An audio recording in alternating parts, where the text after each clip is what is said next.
Hello, I'm Dr Catherine McCall and I'm standing in West Scotland, second on the list for All for Unity. I'm here in Port Glasgow because I want to talk about a virus that is threatening our way of life in Scotland. Not COVID-19, but a virus of the mind. Now the good news is that 99% of folk are immune to this virus, but the bad news is that it is still threatening all of us, because it has infected the minds of the majority of politicians in Holyrood. But before identifying this virus, I want to step back a little. We're facing an existential threat in Scotland. Our Scottish culture is under attack. We have a minority SNP government. They're called the Scottish National Party, but they don't represent the majority of Scottish people. Worse, they don't represent the Scottish nation or culture. The SNP is systematically outlawing Scottish culture and values.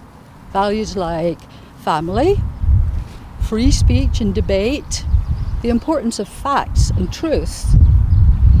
Hundreds of thousands of Scots who've watched the Scottish Parliament committee hearings have been asking themselves, why can't Nicola Sturgeon just tell us the truth? The whole truth and nothing but the truth. Sturgeon's government has lost or wasted over £1,000 million on rusting ferries sitting there, Ferguson's Yard.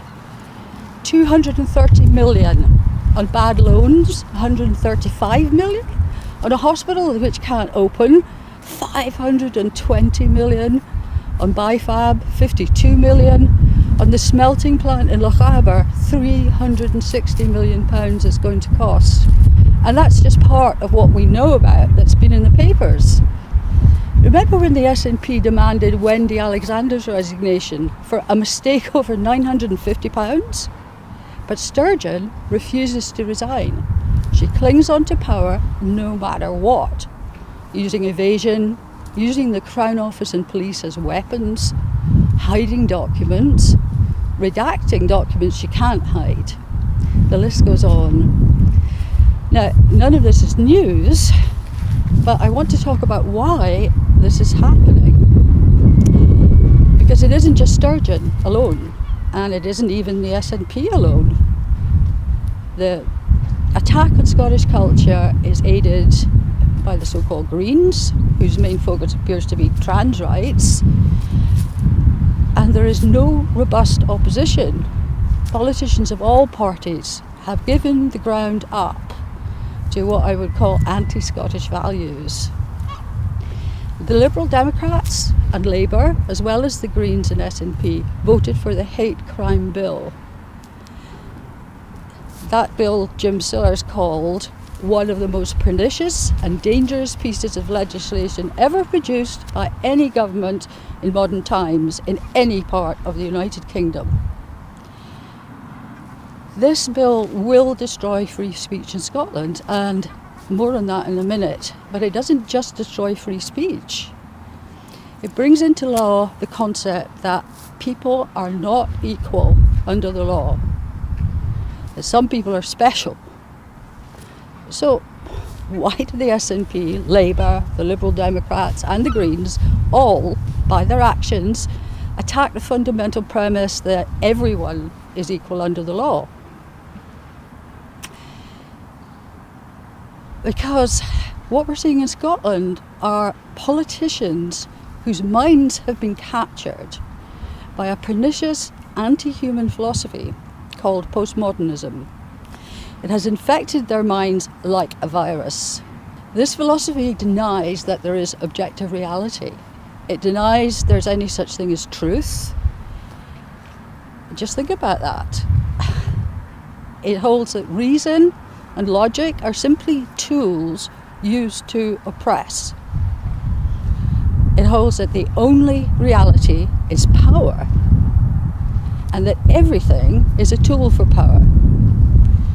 It holds that all of life, all of society is a power struggle between oppressors and the oppressed. Why does this matter? Well, what kind of policies are likely to come from minds infected with the postmodern virus, where all that matters is gaining power and keeping power.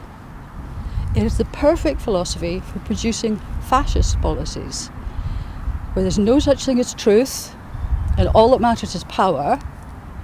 Can we be surprised that people who are infected with this philosophy don't care about telling the truth and will cling on to power no matter what? And that is what we're seeing in Scotland. But if we're going to save Scotland, if we value Scottish culture, if we think that there is such a thing as truth and that telling the truth is a moral thing to do, if we think everyone should be equal under the law, if we think every Scot should be free to express their opinion, we need to defeat the SNP in this election. But we also have to defeat this pernicious and immoral postmodernist virus, because it is these ideas which are allowing the breakdown of values in Holyrood. I'm a retired philosopher, and it was my job for 40 years to analyse the philosophy that underlies people's thinking and to bring it out into the light, as it were, so that we can look at it and then see if we like it or if it should be scrapped. Now, I know a lot of people think philosophy is just airy-fairy ideas for university, ivory tower folk. But in times like these, it is vital to expose what lies underneath the appalling laws and rules the SNP government is imposing on us. Because these ideas have terrible consequences in the real world. Take the worst law in Western Europe, the hate crime bill.